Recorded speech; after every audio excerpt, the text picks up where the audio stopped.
Hola, bienvenidos, bienvenidas, bienvenides a nuestra hora por el derecho a decidir.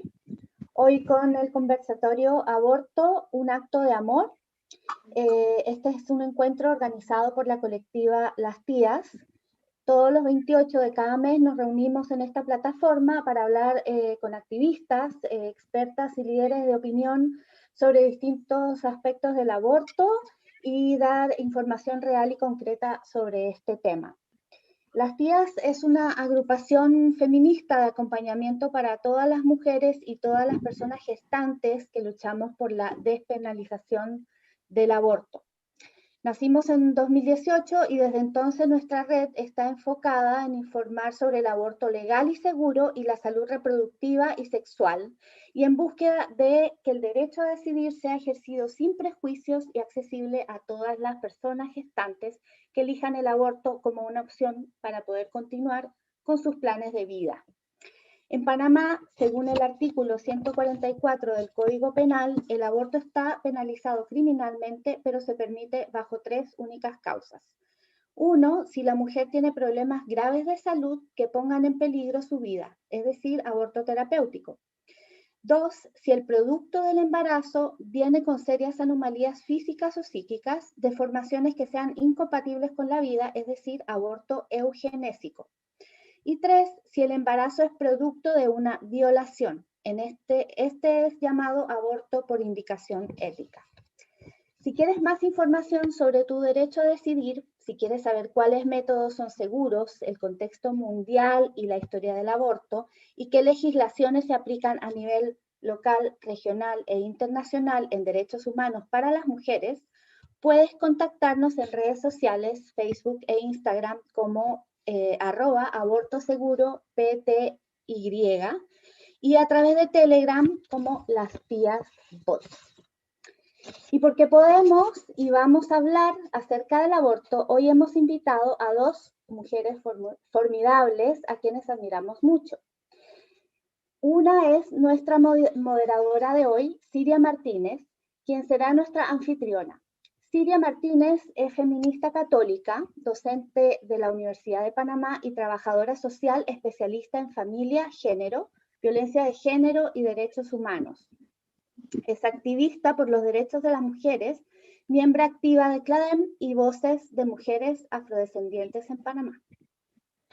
Siria, el micrófono es tuyo. Muchísimas gracias. Muy buenas tardes a toda nuestra audiencia en este excelente e importante conversatorio. Saludos a la presentadora. Muchísimas gracias, Caro. Voy entonces a compartirles que en la tarde de hoy tenemos el agrado de estar en este espacio que le hemos denominado una hora por el derecho a decidir. Y en este espacio, hace un momento decía mi compañera que vamos a estar compartiendo con una extraordinaria compañera también de las Católicas por el Derecho a Decidir. Para mí es un honor presentárselas.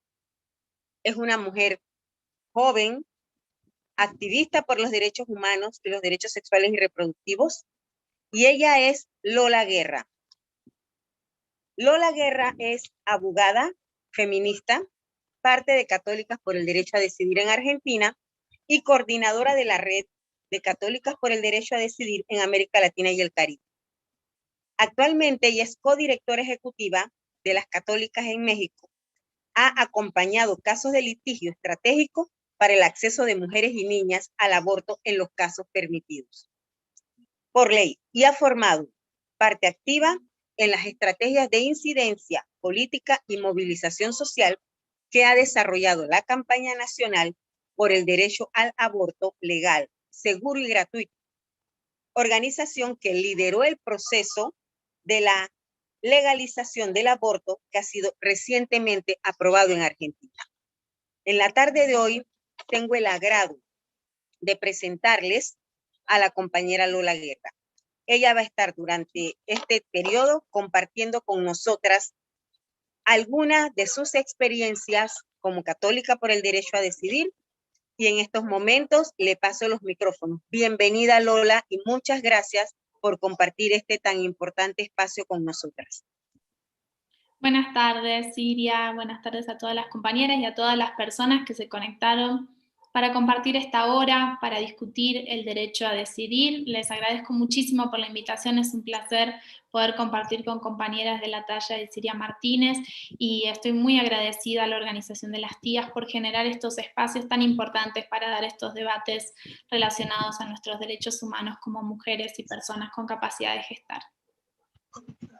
Muchísimas gracias. Ahora vamos a pasar a presentar el capítulo de las catolicadas. Este espacio, y quiero compartirle al público que nos está escuchando, es un espacio bien interactivo. Nosotras no solamente, y ustedes vieron el inicio que tuvimos musical, de mensajes, nosotras no solamente vamos a estar haciendo esta parte de contenido, sino que también vamos a tener videos en donde vamos a tener la oportunidad de hacer comentarios sobre los videos y seguir haciendo la parte interactiva con Lola. Entonces ahora me permito presentarles el capítulo de las catolicadas que se denomina Ser mujer no significa ser mamá. Una vez que terminamos, pasamos nuevamente aquí con nosotras a iniciar el debate del video y a la vez a compartir con Lola. Gracias.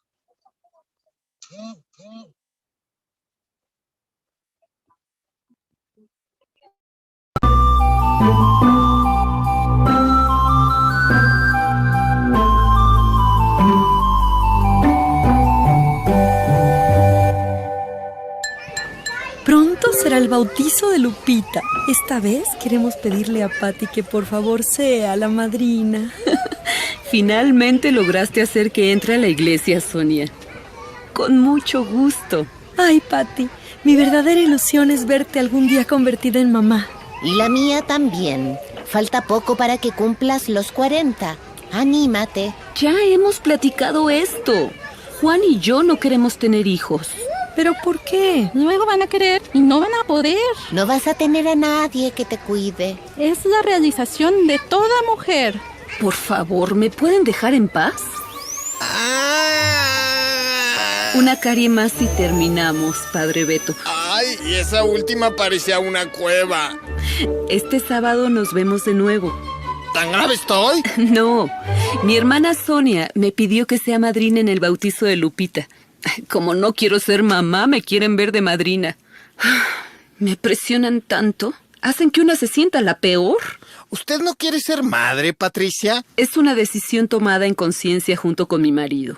La maternidad no es para mí. Debería de leer una bellísima carta apostólica de Juan Pablo II. Mulieris dignitatem. Ahí dice que Perdón, Padre Beto, hay un paciente que está esperando. Pero... Abra, por favor. En la última semana de septiembre será el concurso de la pastoral juvenil, Felipa. Ayúdame, Sor Juana. Se atrasó el camión de Chihuahua en el que venía Richie y tengo un bautizo ahora. Enseguida, Padre Beto. Bienvenida, Guadalupe, al seno de la Santa Iglesia Católica, Apostólica y Romana. Amén. Gracias por la ceremonia, Padre Beto. Antes de despedirnos, regálenos unas palabras. Con gusto. Agradezco al Altísimo el don de la maternidad con que ungió a todas las mujeres de esta familia, porque ser madre es la misión que Dios le encomendó a la mujer. Padre Beto, le pido respeto por mi decisión de no tener hijos. Pero Patricia, en ningún momento yo quise... ¿Hasta cuándo va a seguir este acoso? ¿No hay una sola voz comprensiva en este lugar? Ser mujer no significa ser mamá, Patricia. Sor Juana, rechazar la maternidad es contrario al proyecto de Dios. Eso no es cierto. Yo decidí no tener hijos y nadie me condena por eso. Tú te casaste con Dios, Sor Juana. Los miembros de la iglesia son tus hijos. Mi papel en la iglesia no es el de ser madre de nadie, sino una religiosa comprometida con los valores del evangelio. Ante los ojos de Dios, todas las mujeres somos iguales. Las que no queremos tener hijos, las que quieren y las que por alguna razón no pueden. El único y verdadero don que Dios nos dio es la capacidad de amar. Es ahí donde se pone a prueba cada ser humano. Gracias, Sor Juana. Es la primera vez que no me siento discriminada por mi decisión. No tienes idea de la que se armó por culpa de tu atraso. ¿Y qué culpa tengo yo, padre Beto? Estuvimos 2 horas parados en la carretera. Ahorita se consuela con las tortillas y la machaca que le traje. Vamos a la cocina.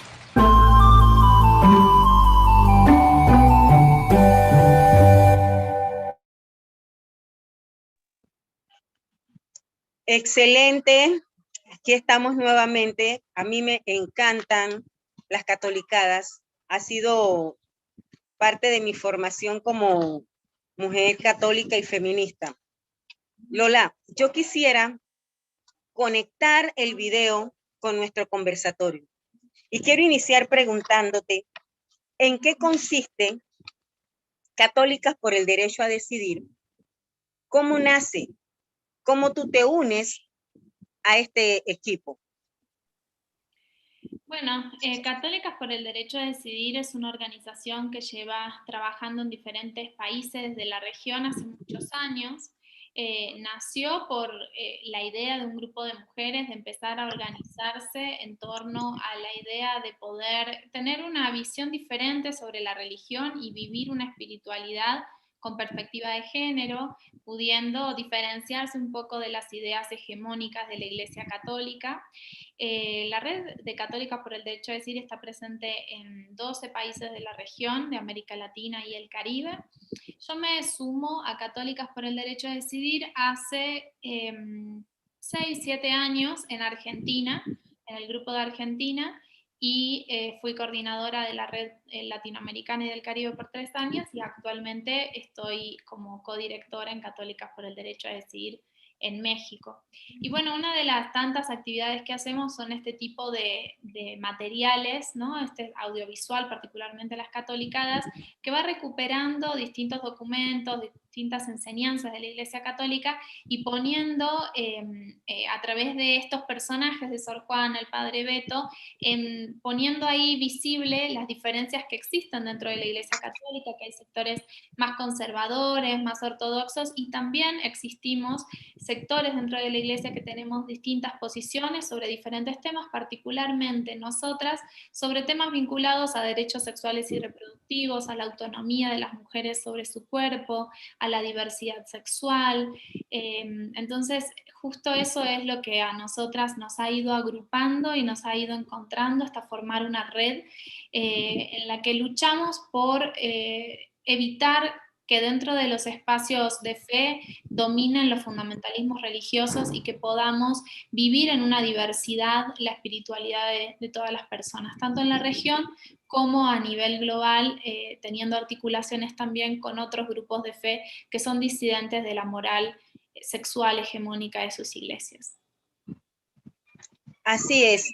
Escuchándola, Lola, siento que nosotras tenemos en América Latina y el Caribe grandes esperanzas de continuar este camino de transformación. Al ver el video también me resuena mucho este mensaje, porque generalmente cuando se anuncia nació niña, inmediatamente vienen los estereotipos sociales. Ah, va a estudiar tal carrera, por supuesto se va a casar y definitivamente va a ser mamá. Entonces, ¿cómo nosotras, desde estos espacios, como mujeres feministas, católicas, podemos transmitir este mensaje a otras mujeres que no necesariamente hay 1, 2, 3 por el hecho de ser mujer? Sí, tal cual, comparto todo lo que vos decís, Siria, y es realmente difícil, no solo para las mujeres católicas, sino para las mujeres en general, decidir no ser madres. Estamos avanzando en este tema, pero todavía es muy difícil plantear que una no quiere ser madre. A mí me pasa, yo ya tengo 31 años y he decidido que no quiero ser madre. Y este tipo de comentarios son muy comunes. Eso decís ahora, porque todavía no conociste a la persona de tu vida, no, vos vas a querer más adelante y no vas a poder. Y también es como que hay una idea de no pensás qué pasaría, por qué no querés ser madre. Y yo me pregunto, digo, no hay otras decisiones en la vida que se cuestionen tanto, ¿no? En la vida de una mujer. Si uno dice, bueno, yo no quiero ser azafata, no quiero ser arquitecta, no quiero ir de viaje a Machu Picchu, a las personas les parece que son opciones válidas, ¿no? Pero la maternidad es un mandato. Hasta el momento, en todos los sectores sociales, independientemente de la clase, independientemente de la raza, del lugar donde vivamos, sigue existiendo el mandato de la maternidad, que es fortalecido también por las religiones, pero hay muchas personas que no necesariamente son católicas y que también viven ese mandato. Entonces también a mí me llama a preguntarme cuán libres son las maternidades cuando no tenemos la opción de decidir no ser madres. El día que las mujeres puedan ser reconocidas como seres completos, aunque no hayan maternado, entonces ese día las maternidades van a ser realmente elegidas. Y el día también que todas las personas tengan acceso al aborto legal, seguro y gratuito. Pero a mí me gusta mucho y me emociona este capítulo de Catolicadas que compartían, porque muchas mujeres sí vivimos esa situación y a medida que vamos creciendo, esos comentarios aumentan y son dolorosos y son incómodos y son molestos, porque pareciera que todo lo demás que hemos hecho con nuestra vida no vale, no sirve y no suma. Entonces, ¿qué tenemos que hacer las mujeres para ser seres reconocidos? Tenemos que realmente maternar, ¿no? Eso es como lo que se espera de nosotras. Y bueno, es una rebeldía, ¿no? También el decidir no seguir con esos mandatos. Y creo que es importante que si muchas mujeres empiezan a vivir su vida por fuera del mandato de la maternidad, también alientan a otras a que se puede ser felices, a que podés llegar a vieja y a que no necesariamente te vas a quedar sola y a que podés cumplir tus sueños y sentirte completa aún sin haber decidido ser madre, que es lo que hoy nos quieren hacer creer. Así es. Muchísimas gracias, Lola. En cuanto a la red de las católicas por el derecho a decidir, ¿cómo es su trabajo en red? Si nos puedes, por favor, contar.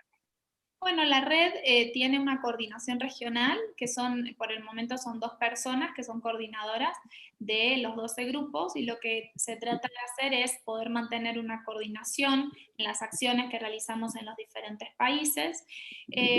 Y esta coordinación lo que pretende es coordinar las incidencias que hacemos como red en los espacios regionales e internacionales, las articulaciones con otras redes de América Latina y el Caribe que trabajan derechos sexuales y reproductivos y temas de feminismo y religión, y también lo que hacemos es tomar decisiones en una asamblea, que es el órgano máximo de la red de América Latina y el Caribe de Católicas por el Derecho a Decidir, en la que se decide el marco de acción, los proyectos que se van a trabajar, y allí se eligen a las coordinadoras de la red. Actualmente son Tania Nava de Bolivia, de sede de Bolivia, y Gladys Vía de sede de Perú en este momento.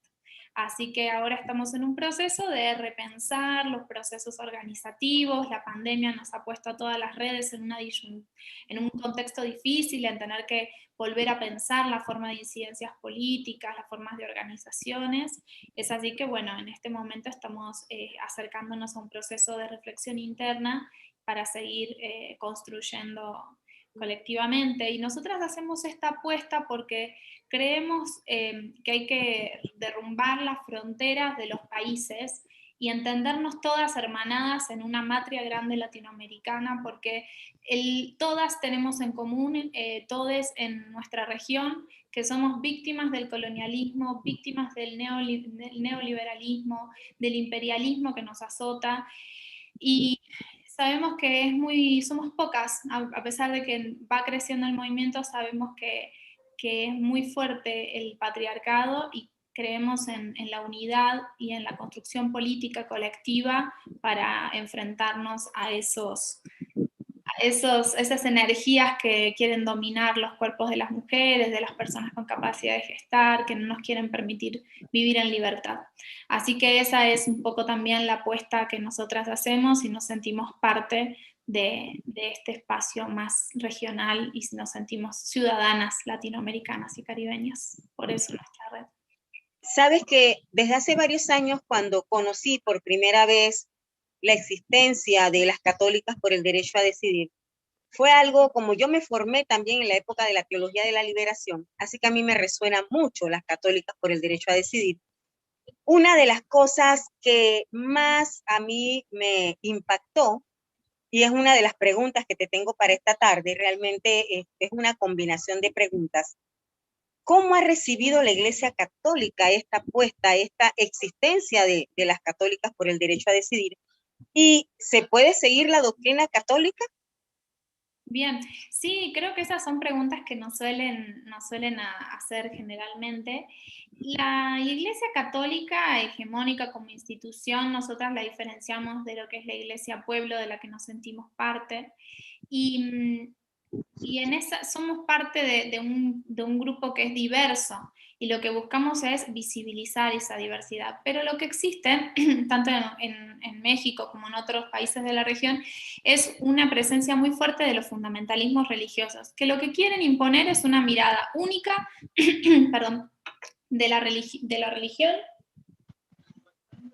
y que hay una sola forma de vivirla, que hay una sola forma de experimentar la espiritualidad y de entender el mensaje de Cristo, particularmente dentro de la Iglesia Católica.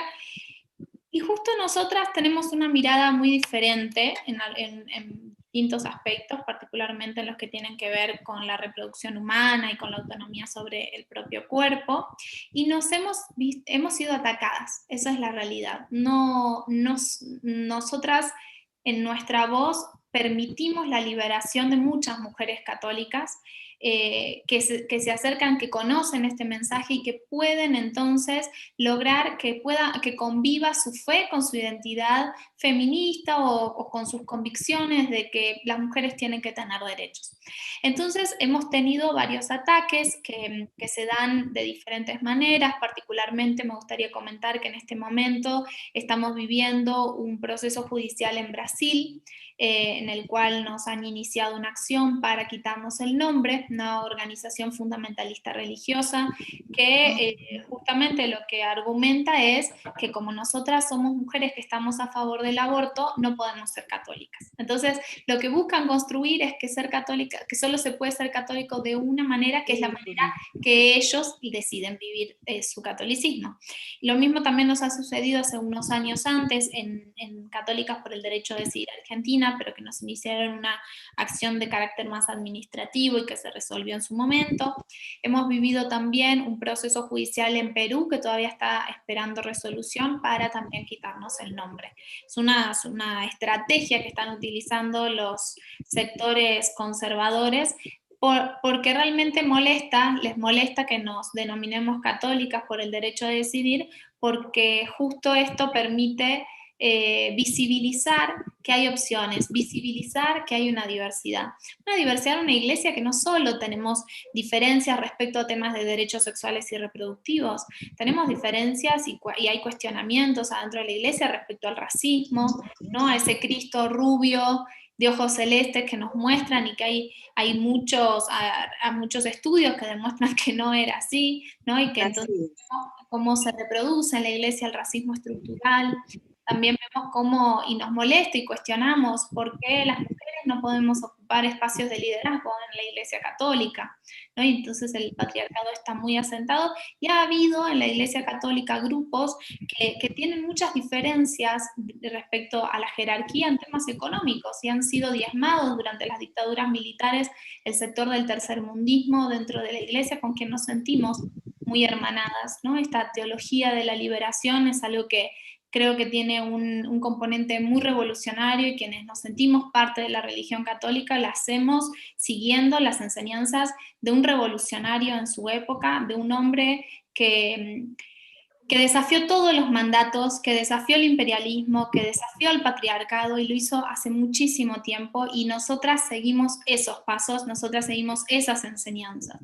Y a mí me da muchísima pena que hayan utilizado, que se hayan apropiado del mensaje, que se hayan apropiado de la iglesia, de la institución de la iglesia para dominarnos. Y nos dominan y tratan de dominarnos no solo en términos de lo patriarcal, porque a nosotras claramente nos sucede y es lo que nosotras denunciamos, sino que nos quieren también dominar desde lo económico, desde las ideas políticas, y las iglesias juegan papeles fundamentales en las democracias modernas y están haciendo constantemente incidencia política para reproducir sistemas de desigualdad, de pobreza, sistemas de exclusión, sistemas que reproducen el racismo estructural, que reproducen el patriarcado, que reproducen la dominación y la explotación, el no cuidado por el medio ambiente. Por eso también nosotras celebramos que ha habido un cambio de liderazgo interesante dentro de la Iglesia Católica con el Papa Francisco.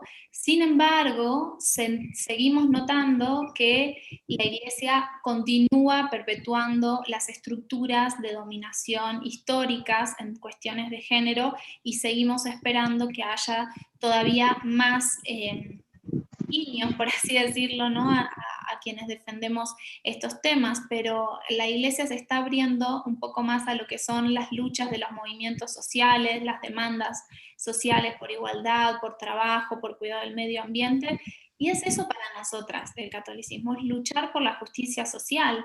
¿En qué momento, eso me pregunto, en qué momento de repente ser católico y católica es buscar que la otra persona piense exactamente a vos e imponerle tus ideas? ¿En qué momento se convirtió que ser católico o ser un buen católico o una buena católica es no querer que la otra persona sea libre? Entonces, nosotras justo estamos denunciando eso, estamos demandando nuestro derecho a llamarnos católicas por el derecho a decidir, porque esa es nuestra identidad y no la vamos a negociar, y porque queremos demostrar que es posible una iglesia distinta, que es posible una iglesia que comprenda, una iglesia compasiva, una iglesia que acompañe, que contenga, donde nos podamos sentir realizadas y donde las personas podamos vivir todos los aspectos de nuestra espiritualidad, dejando que los temas de Estado, de políticas públicas queden en manos del Estado laico, y que todas las cuestiones que tengan que ver con nuestra espiritualidad, con buscar ser mejores personas, con la justicia social, para eso están las iglesias, para que podamos encontrarnos y construir eso comunitariamente. Y sí, Siria, como vos decís, o como no me preguntabas más bien, esto ha molestado y sufrimos ataques y nos dicen que no somos verdaderas católicas y nos acosan en las redes sociales y tenemos hay distintas formas muy violentas, por cierto, ¿no? Que van muy a tono con la violencia que históricamente se ejerce contra las mujeres, porque nosotras decidimos resistir, decidimos vivir y nuestra espiritualidad, vivir nuestra existencia como nosotras la sentimos, y eso genera incomodidad, y creo que cuando incomodamos, entonces es porque algo bien capaz estamos haciendo, ¿no? Y ahí Lola, y sabes que aplaudo lo que nos estás compartiendo profundamente, porque pienso que esa iglesia católica que no acepta la presencia de las católicas por el derecho a decidir es porque precisamente le evidenciamos, y me voy a sumar yo también, porque yo aquí en solitario me he sentido siempre una católica por el derecho a decidir, y porque le evidenciamos que sí se puede ser católica, que nosotras podemos hacer la diferencia, respetando el derecho de cada persona a tomar sus decisiones dentro del marco de su propio cuerpo. Entonces yo creo que esa es una de las situaciones por las que incomoda la presencia de nosotras en la iglesia. Y esto lo quiero unir con la otra reflexión sobre por qué se considera o por qué consideran ustedes que la iglesia persiste tanto en condenar a las mujeres que abortan, y a la vez, si ustedes creen que el aborto es un acto de amor propio y por qué. Bueno, lo que pasa es que depende. Nosotras un poco lo que hemos ido visibilizando es que dentro de la Iglesia Católica hay varios documentos oficiales y hay varios antecedentes para tener en cuenta, en función del cual no necesariamente el tema del aborto siempre es un tema tan importante como algo condenable como lo es ahora, ¿no? Por ejemplo, anteriormente muchos teólogos no consideraban que la vida comenzaba desde la concepción, sino que hubo teólogos como San Agustín o Santo Tomás que han planteado otras teorías. Una, por ejemplo, es la de la humanización tardía, que planteaba que el cuerpo, el alma más bien, se unía al cuerpo de la persona, diferenciadamente si era mujer o varón, los varones en 60 días y las mujeres en 90 días, ¿no? Creo que esa era la diferencia, las mujeres siempre tardaban un poco más, pero esta teoría muestra que entonces no siempre hubo esta perspectiva de el comienzo de la vida de la concepción, o por ejemplo en la misma Biblia, que como sabrán es uno de los textos fundamentales para todas las personas que somos católicas, no hay ninguna parte en la cual se condene el aborto o se haga un juicio de valor negativo respecto del aborto. Y al mismo tiempo, por ejemplo, en el derecho canónico, que es el derecho que regula a todos los fieles y la feligresía de la Iglesia Católica, el aborto está contemplado como una situación en la cual se puede quedar expuesto a una sanción dentro del marco del derecho canónico, pero sin embargo es tan interesante ver que hay tantas excepciones que el mismo derecho canónico reconoce, en función del cual si una mujer aborta porque tenía miedo, porque ponía en riesgo su salud, y hay muchísimas más excepciones que las de los códigos penales de muchos países de nuestra región.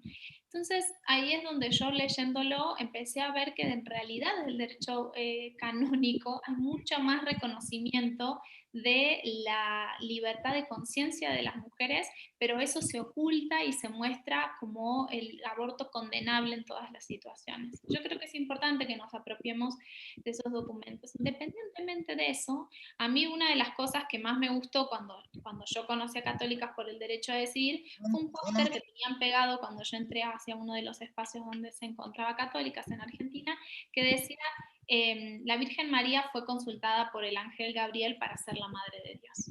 Y a mí eso me llamó muchísimo la atención porque yo que soy de formación católica desde muy chiquita, de ir a una escuela, a un colegio de monjas, recuerdo claramente cómo nos contaban y nos relataban que el ángel Gabriel efectivamente le pregunta a la Virgen María si quiere ser la madre de Dios y espera su respuesta.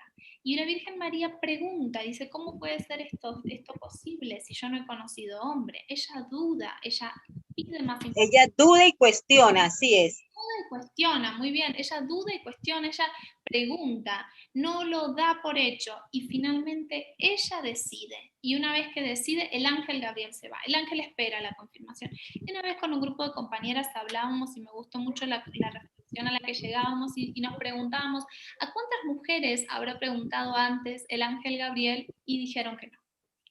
Y al mismo tiempo, ¿y si la Virgen hubiese dicho que no? ¿Qué consideramos? Que entonces el ángel Gabriel le hubiese dicho, bueno, no nos importa y vas a tener el Hijo de Dios a la fuerza. Esas cosas me parece que muestran muchísimo el respeto por la autonomía de las mujeres desde un texto sagrado para nosotros y que si el mismísimo Dios respeta esa autonomía, entonces nosotras no queremos más para nosotras que lo que quiso Dios para la Virgen María. Lola, disculpa que te interrumpa y pienso que también tal vez sería objeto de otro programa, de otro espacio, en otro momento, el poder nosotras debatir sobre la imagen de la Virgen María, que es una imagen que no tiene nada que ver con la sumisión, la carita triste, las lagrimitas, esa parte como nos las han vendido, como nos las ha comercializado. Tampoco es una rubia de los ojos verdes ni azules, sino fue una mujer de fuerza, de coraje, de determinación. Entonces yo creo que eso también es muy importante que lo podamos rescatar, porque a las latinoamericanas, sobre todo a nosotras, nos tienen sometidas bajo una mirada de la Virgen María como una mujer sin voz, sin toma de decisiones y totalmente oculta bajo la parte patriarcal de la historia, supuestamente. Ella se sumó al movimiento político de liberación que lideraba su hijo.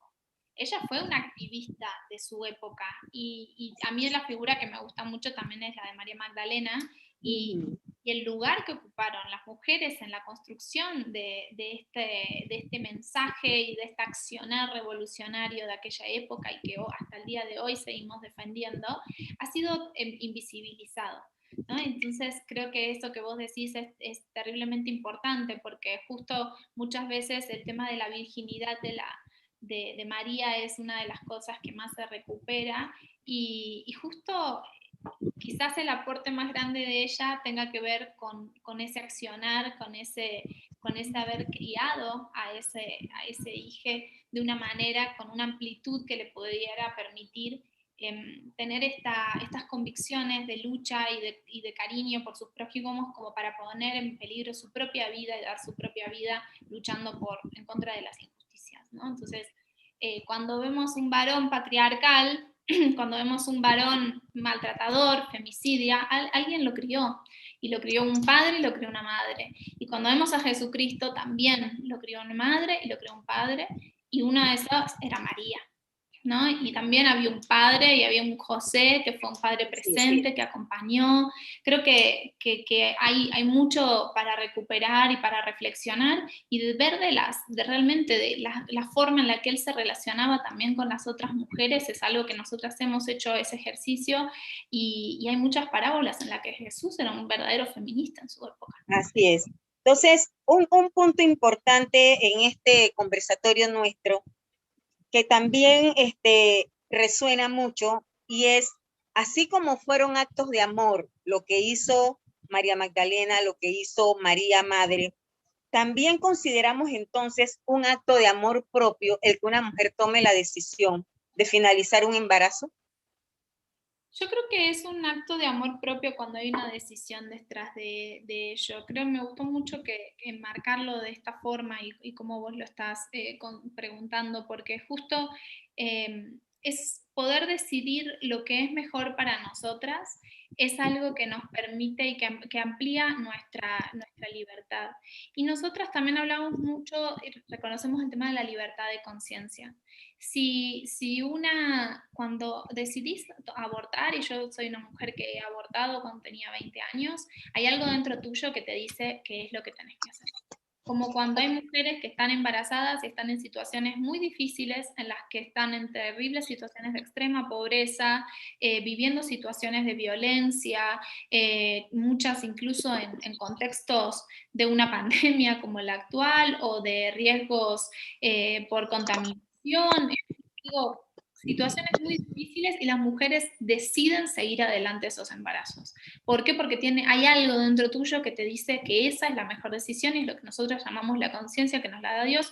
Y si nosotras tomamos esa decisión, ¿quiénes son el resto de las personas para cuestionar lo que surge del mismo dictado de la conciencia? Entonces, el respeto por la libertad de conciencia es algo fundamental. Y una también, cuando toma esa decisión, la piensa como qué es lo mejor para una, que realmente estás totalmente convencida de seguir ese camino, porque es lo que te va a permitir cumplir con tu proyecto de vida, cumplir con lo que vos querés hacer, con lo que estás destinada a hacer quizás, y a construir también de alguna manera ese destino.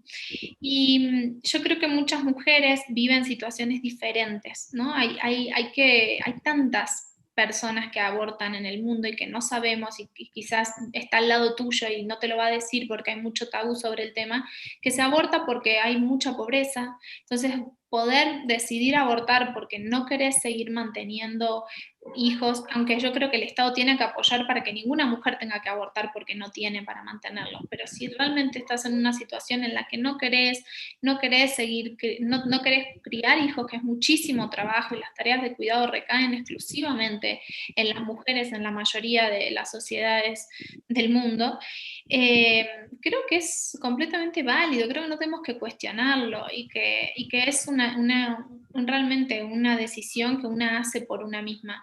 A mí hace poco me preguntaban si yo no me arrepentía, ¿no?, de lo que había hecho, o si no pensaba que hubiese pasado si no me hacía un aborto. Y yo realmente sí, realmente lo pienso, y pienso que no podría haber hecho todas las cosas que me enorgullecen en mi vida haber podido hacer gracias a esa decisión, que hoy no tendría las posibilidades que tengo, que tendría un montón de responsabilidades que me alegra mucho no tener en este momento, y creo que ha sido una de las decisiones más valiosas, de mayor cariño por mí misma, y de que me siento súper orgullosa de haberla tomado tan decididamente, habiendo sido tan chica, y además en circunstancias muy difíciles, porque el aborto no era legal en mi país cuando yo aborté. Y justo también esa situación personal fue la que a mí me hizo decidir involucrarme y empezar a luchar por el derecho de las mujeres a decidir sobre su cuerpo. Definitivamente el aborto es un acto de amor y de cuidado propio terriblemente importante y comprometido, y sobre todo una decisión muy responsable.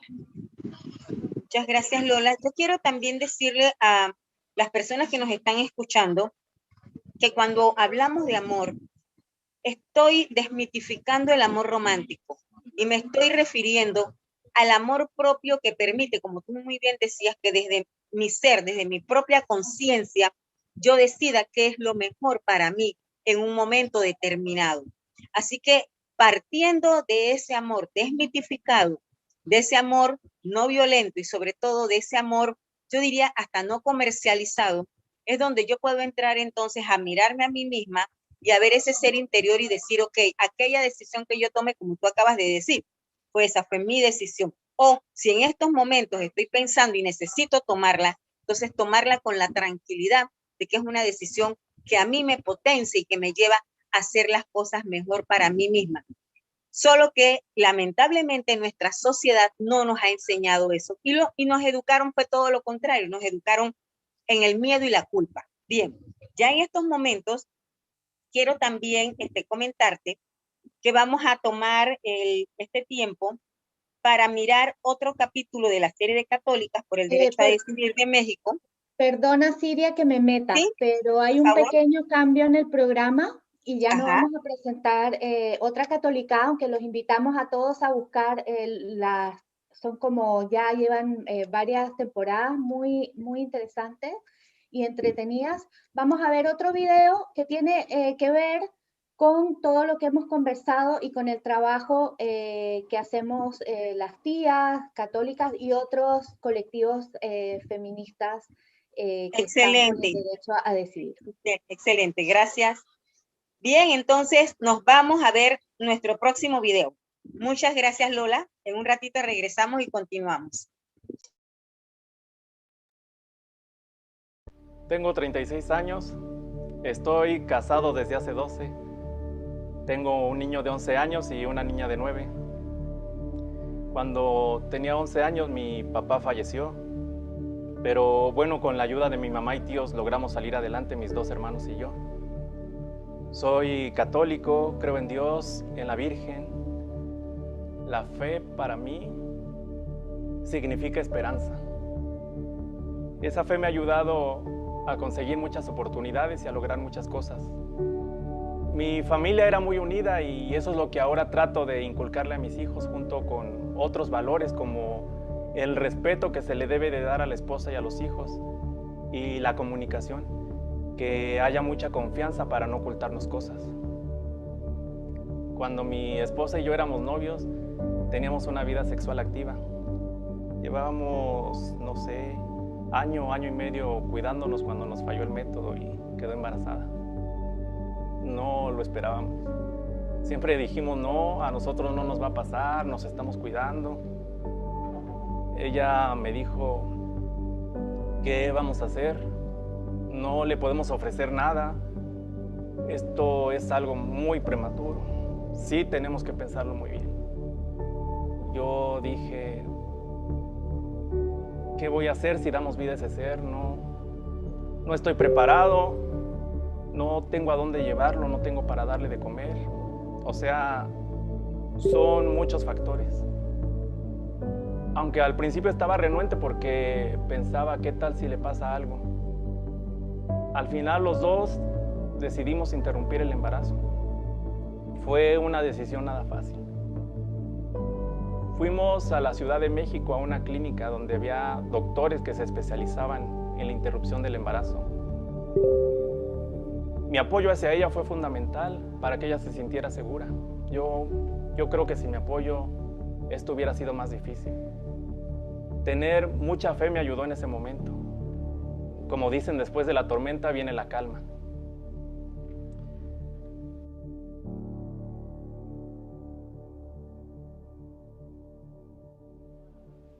Esta experiencia nos hizo más fuerte como personas y nos unió más como pareja. continuamos con planes de novios y varios años después me casé con ella. Tuvimos una familia y a la fecha somos muy felices. Para mí ser papá es lo mejor que me ha pasado, es algo emocional, muy bonito, es algo indescriptible.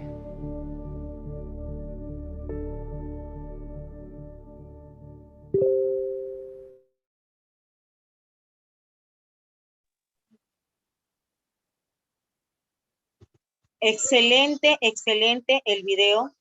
Me encantó el mensaje y el nombre principalmente, acompáñala con amor. ¿Qué te pareció a ti, Lola? Sí, me pareció muy lindo, la verdad. Felicitaciones a quienes lo realizaron. También creo que recupera estas experiencias, ¿no? de las personas que vivimos situaciones inesperadas, que no esperábamos que... Exacto. Así que muy lindo. Muchas gracias. Y me gustó mucho, sobre todo, porque ver el ejemplo desde una pareja, porque generalmente la situación del aborto, voy a utilizar una palabra o un panameñismo, no las recuestan a las mujeres. Y mirar cómo pudo ser una decisión de él y de ella, y cómo él la acompañó, y luego siguieron un proceso que tal vez no pase siempre con todas las parejas, pero lo que sí puede ocurrir es que en ese momento tu pareja te puede acompañar y después incluso toman decisiones. Hay parejas que, bueno, ya no pasó más nada, no seguimos.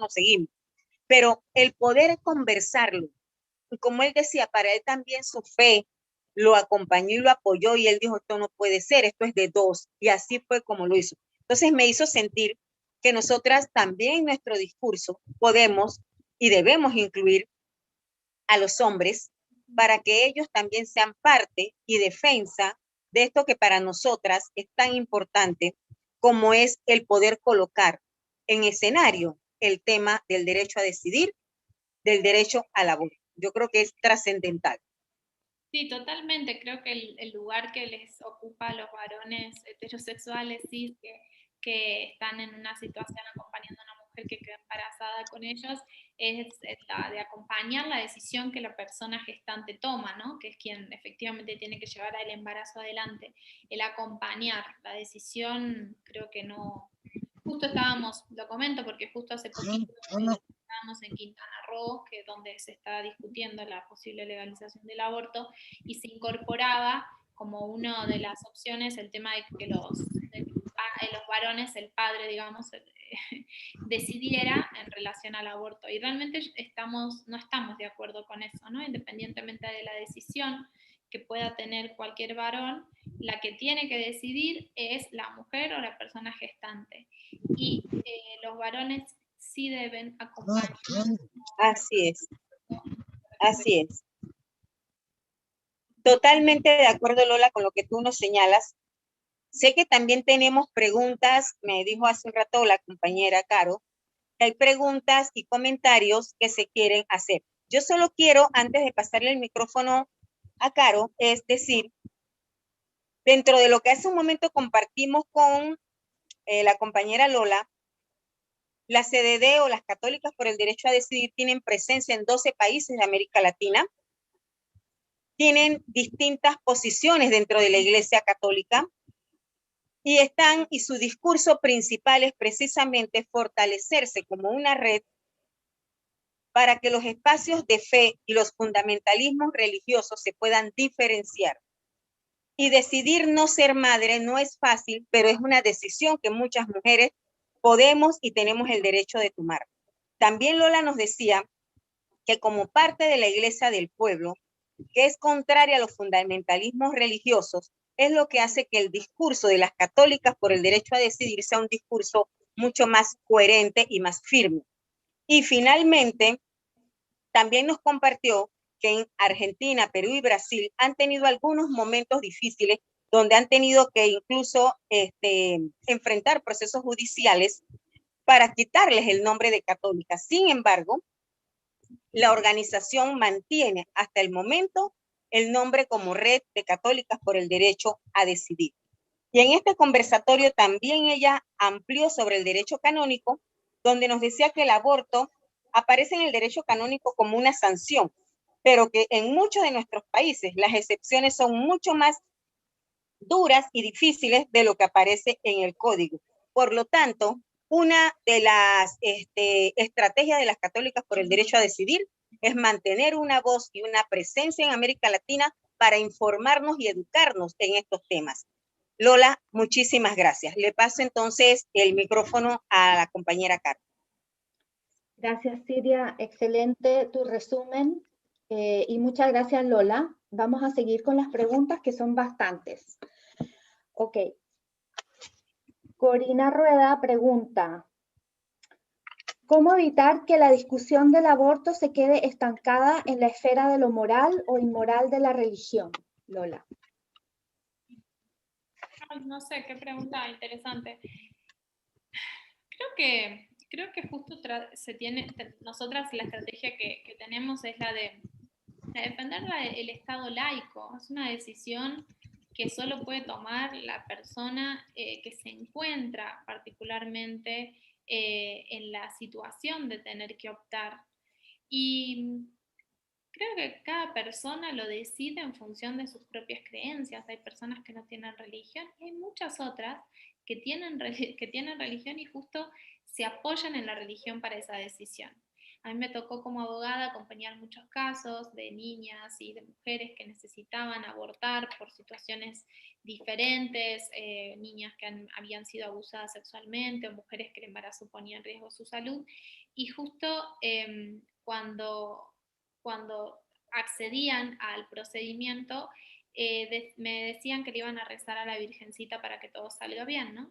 Y efectivamente la Virgen las acompañaba y todo salía bien. Entonces es algo que no sé si necesariamente tenga que quedar fuera, sino que cada persona lo incorporará en la decisión en función de su propia experiencia y de sus propias decisiones y de la fe que tenga o no. El tema es qué pasa en términos de política pública. En términos de política pública, el aborto tiene que estar disponible como un derecho humano, como lo vienen recomendando los diferentes organismos de derechos humanos de Naciones Unidas y también a nivel de la OEA, para que todas las personas puedan decidir independientemente de la religión que tengan, ¿no? Entonces, por eso nosotras, como personas católicas, defendemos el derecho a profesar nuestra religión, pero también defendemos el derecho de otras personas a profesar otras religiones o a no profesar ninguna, pero que todas tengamos el derecho a acceder a los mismos derechos humanos, al derecho a la salud. Y el aborto no es obligatorio para nadie. Que se legalice el aborto no hace que las personas tengan que abortar, simplemente permite que aquellas que deciden hacerlo lo hagan en condiciones de salubridad, lo hagan en condiciones de respeto y de dignidad y no poniendo en riesgo ni su vida ni su salud. Así que yo diría que esta es una decisión que tiene que ver con el Estado y que en esos términos y en la laicidad es que debe darse el debate. Y justamente por esa línea hay otra pregunta. ¿Cómo se puede lograr que se legalice el aborto en un país en el que el Estado no es verdaderamente laico? Bueno, justamente, por ejemplo, la mayoría de los estados de América Latina y el Caribe han firmado el Consenso de Montevideo, que es uno de los tratados de derechos sexuales y reproductivos más progresistas de América Latina y el Caribe, y la laicidad del Estado es uno de esos compromisos. Entonces, también nosotras en esos monitoreos del cumplimiento hemos ido viendo que a menor laicidad del Estado, menor respeto hay por los derechos sexuales y reproductivos, ¿no? Entonces, van de la mano. Para poder legalizar el aborto tenemos que defender el Estado laico. Para defender cualquier derecho, pero particularmente sobre los que tienen que ver respecto a nuestra sexualidad, la laicidad del Estado es importante. Y creo que una estrategia interesante puede ser la de la articulación entre grupos de diferentes fe o articulaciones plurireligiosas para poder avanzar en esa línea, ¿no? Pero efectivamente la presencia de la Iglesia Católica, incluso el avance muy grande que está teniendo la Iglesia Evangelista en nuestra región y también el pentecostalismo a nivel del Caribe, es algo que nos preocupa porque son sectores que son fundamentalistas religiosas, ¿no? Que pretenden que las cosas sean vistas y sean hechas de la manera en que ellos lo perciben. Entonces, creo que el Estado laico es algo que va muy de la mano de la defensa del derecho al aborto. ¿Ustedes han investigado en alguno de los países si las mujeres que abortan son no creyentes o si son católicas? Bueno, nosotras venimos haciendo hace bastante tiempo y ahora justo nos encontramos en proceso de desarrollo una encuesta de opinión de las personas católicas respecto a distintos temas y particularmente respecto al aborto, pero no nos dedicamos particularmente a qué religión digamos, tienen las personas que abortan, pero sí en nuestras articulaciones con grupos de personas que hacen acompañamiento, ellas sí lo han sistematizado y son bastantes las mujeres que profesan religiones y particularmente la católica y que abortan, es decir, que las mujeres católicas abortamos, eso es una realidad. Al mismo tiempo lo que nosotras también hacemos es acompañamiento espiritual para aquellas mujeres católicas que encuentran tensiones con su fe a la hora de decidir interrumpir un embarazo. Y esa experiencia también nos ha permitido poder comprobar que las mujeres católicas también abortan. Ahora bien, como es un tema tabú y la verdad es que no sabemos, no tenemos cifras oficiales en muchos de los países donde donde el aborto no está legalizado, no sabemos cuántas mujeres abortan porque muchas lo hacen en la clandestinidad y las católicas siguen abortando en la clandestinidad. Entonces nosotras luchamos para avanzar en que las mujeres puedan abortar acompañadas, puedan abortar sintiéndose comprendidas y que puedan hacerlo de manera legal y segura. Y en esta experiencia, en las redes de ustedes con mujeres católicas, ¿cómo las han ayudado a sobrellevar el aborto cuando son parte de familias muy católicas, muy creyentes? ¿Y cómo han trabajado ustedes con ellas el tema de la culpa a la hora de decidir antes de, ¿no? Y después de interrumpir un embarazo? Bueno, nosotros trabajamos desde un lugar en el cual lo que notamos que hay es mucha culpa, ¿no? Lo que se genera es mucha culpa y muchas tensiones y considerando que eso es algo que las va a llevar al infierno, que entonces están rompiendo con su iglesia, que van a quedar fuera de sus comunidades de fe. Entonces, el trabajo que nosotras hacemos nunca es en el sentido de convencer a una mujer o de querer direccionar la decisión de una mujer, tanto antes de hacerse el aborto como, bueno, obviamente también después. Lo que es importante para nosotros es que las mujeres tengan opciones y tengan la información y puedan sentir que puedan hablar con alguien, porque a veces es muy difícil cuando uno está en una situación como esa y no poder hablarlo, no lo puedes hablar ni con tu hermana, ni tu mamá, ni tus amigas, porque todas las personas te van a querer, te van a juzgar o no vas a poder hablarlo con libertad. Entonces las mujeres que llegan con esa necesidad de poder conversarlo y lo que se hace es dar los distintos argumentos, poder ahondar en su decisión, poder tener una instancia de conversación, generar también incluso tenemos como procesos, hay folletos y cosas así para que la persona pueda conectar con su espiritualidad y ver si es realmente su decisión, cómo lo vive y cómo conecta y hace un diálogo más directo con Dios, ¿no? Porque hay veces que la mediación a través de una persona, de ir a confesarse o tener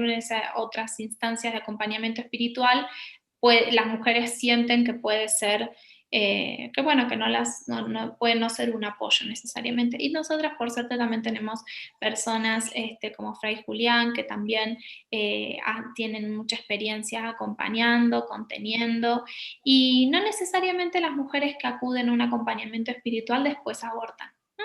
Sí, pero es muy importante para ellas poder hablar, poder conversar, poder tener un espacio en donde poder saber que tienen opciones y que no van a estar solas, sea cual sea la decisión que tomen, ¿no? Yo creo que nosotras no estamos a favor del aborto necesariamente. Nosotras estamos a favor de que las mujeres decidan. Yo estoy a favor de que las mujeres también puedan decidir abortar, ¿no? Pero Pero creo que la maternidad también es una decisión súper hermosa, súper valiosa y que también nosotras luchamos porque sea una decisión acompañada, porque el Estado garantice con políticas públicas que esa decisión sea posible, sea llevadera, que haya un acompañamiento particular para las mujeres que deciden maternar, las mujeres y personas con capacidad de gestar, ¿no? U otras. Entonces, en ese sentido es que creo que lo importante es que las mujeres puedan tener alguien con quien conversar, que puedan tener opciones, que puedan tener información y que sepan que la Iglesia no condena el aborto en todas las circunstancias y que hay un grupo de personas que tiene la misma religión que ella, que respeta su decisión.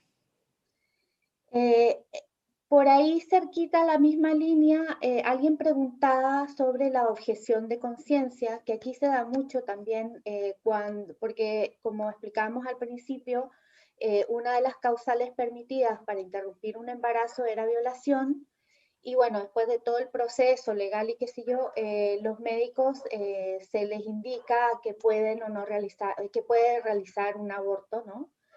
Y muchos médicos objetan conciencia. ¿Cómo podemos romper ese candado? Lo que pasa es que es una pregunta bien compleja porque la objeción de conciencia ha sido utilizada por los sectores que no están de acuerdo con el derecho a decidir de las mujeres y los derechos sexuales y reproductivos en general para obstaculizar derechos.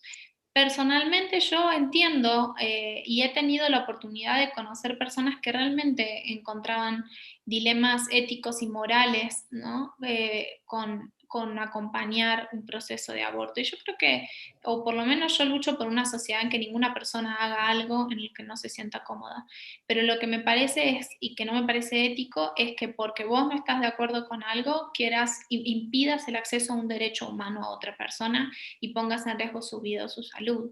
Y el problema es que muchos objetores y objetoras de conciencia lo que hacen es utilizar eso para lograr que la mujer desista o no logre acceder al derecho a abortar que tiene. Y a mí eso me parece totalmente reprochable, éticamente incorrecto, y la verdad que me preocupa el instituto de la objeción de conciencia, que está siendo utilizado estratégicamente para obstaculizar los derechos sexuales y reproductivos.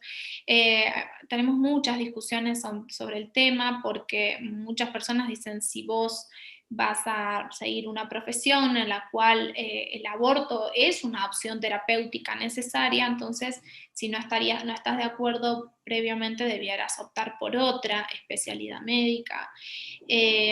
Hay algunas otras personas que consideran que la objeción de conciencia no debiera existir como instituto.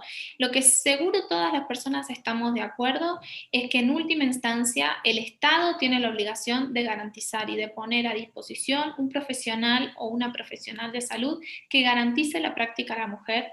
La objeción de conciencia nunca debe serle transmitida a la mujer en términos de que el profesional le diga, vos sos una asesina, como suelen hacer, vos está mal lo que estás haciendo, te voy a denunciar, sino que el profesional tiene que decirle el derecho que tiene, explicarle que él o ella no va a ser quien le va a dar el acceso y derivar correctamente a la persona que efectivamente garantice la práctica. Entonces, lo que nosotras hoy venimos demandando es la responsabilidad del Estado de garantizar el acceso al derecho, pero también venimos denunciando que este instituto viene siendo utilizado maliciosamente en contra de los derechos humanos de las mujeres y personas con capacidad de gestar.